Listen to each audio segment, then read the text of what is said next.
Pangayo kamo kay kamo hatagan, pangita kamo og kamo makakaplag, pagtuktok kamo og ablihan ang pultahan alang kaninyo. Maayong buntag kanatong tanan. Mga igsoon, ako mangutana kaninyo. Kung kita muduol og magampo sa Ginoo, dunggon ba sa Ginoo ang tanan natong mga pagampo? Unsa man sa tan-aw ninyo? Ang tanan ba natong pagampo, mga pagampo sa Ginoo, dunggon ba niya? Dili. Ako moingon nga oo. Tanan nga mga pagampo nato ngadto sa Ginoo dunggon niya. Mutuo ba mo? Ha? Di mo mutuo? Kaingon pa sa Ebanghelyo karon, pangayo kamo kay kamo hatagan, pagtuktok kamo ag ablihan kamo.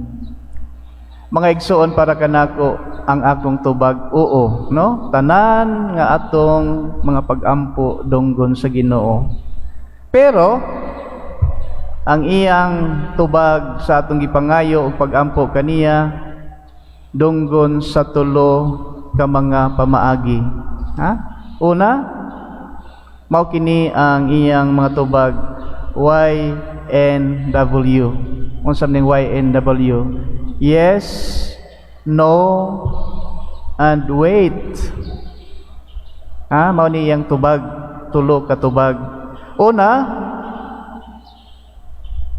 yes, no, kung ang ato ganing paggiampo sa Ginoo, makaayo kanato o gikinahanglan og makaayo gayod sa atong kagalingon, ang tubag niya yes, no? Ihatag sa Dios ang atong gipangayo kon kini makatabang ug makaayo kanato. Ikaduha, mga igsoon, kung ang atong giampo o gipangayo sa Ginoo dili gani makaayo ug makatabang kanato, ang iya gayong tubag, no, I will not give you what you ask me. No? Dili niya ihatag ang atong gipangayo kaniya. For example, kinsa may magsigtaya ninyo loto, siguro wala yung sa kanato mutayag loto di magampo, no?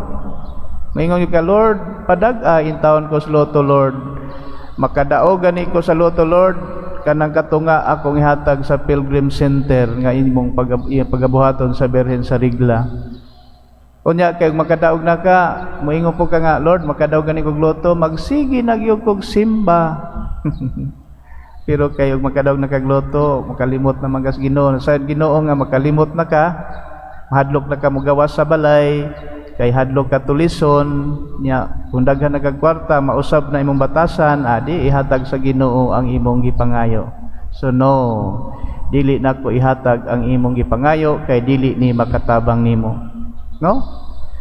Sumao ni buot ipasabot sa giingon sa atong ebanghelyo karon, kamong mga amahan, hatagan ba ninyog bato ang inyong mga anak kung nangayo kini og pan? O hatagan ba ninyog bitin kung nangayo og isda?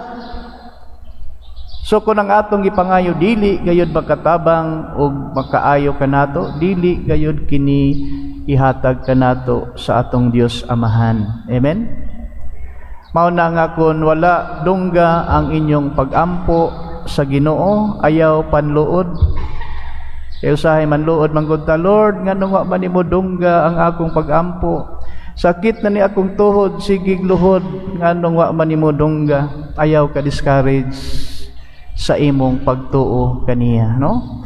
Hunahunaa nga siguro dili nganong wala dungga sa Ginoo ang imong gipangayo, tungod kay dili angay para kanimo ang imong gipangayo.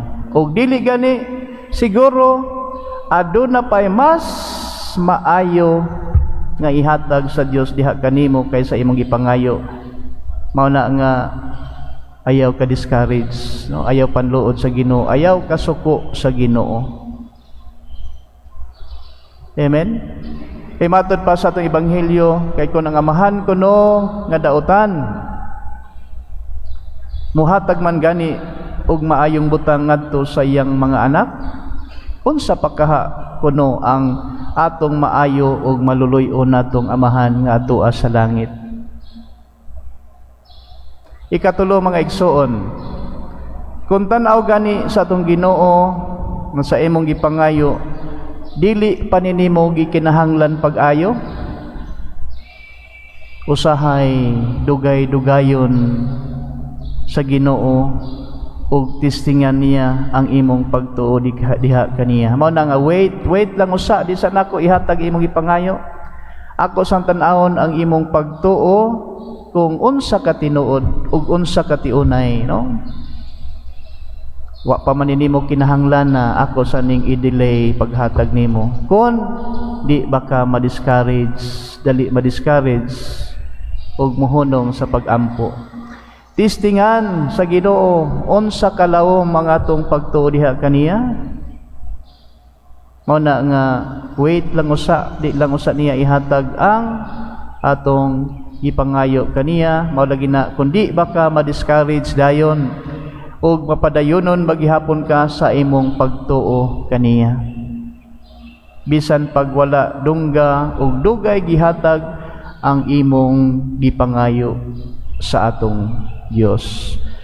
Sumao ni sa tan-aw nako, mga igsoon, ang pamaagi sa pagtubag sa atong Ginoo sa atong mga pag-ampo. Tanan nga pag-ampo nato dunggon sa Ginoo, pero tulo ka pamaagi ang iyang pagtubag. YNW, yes, no, and wait. Og hinumduman nato nga ang atong relasyon sa Ginoo dili lang unta kutob diha sa atong pagpangayo, no? Kung may pangayoon, anak pa mo dool o mag-ampo sa Ginoo, apan kung wala, dili usab mag-ampo, no?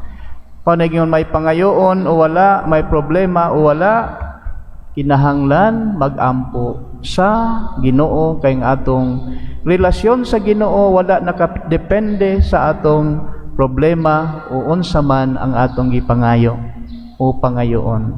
Amen. So mao ni nindot nga ma-develop sa atong kaugalingon nga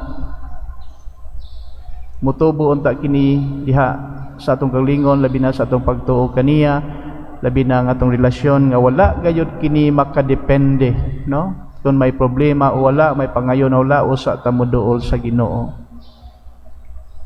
Kinahanglan nga ang atong pag-ila sa Ginoo dili lang kung may pangayoon o may mga problema. Hinaot pa unta.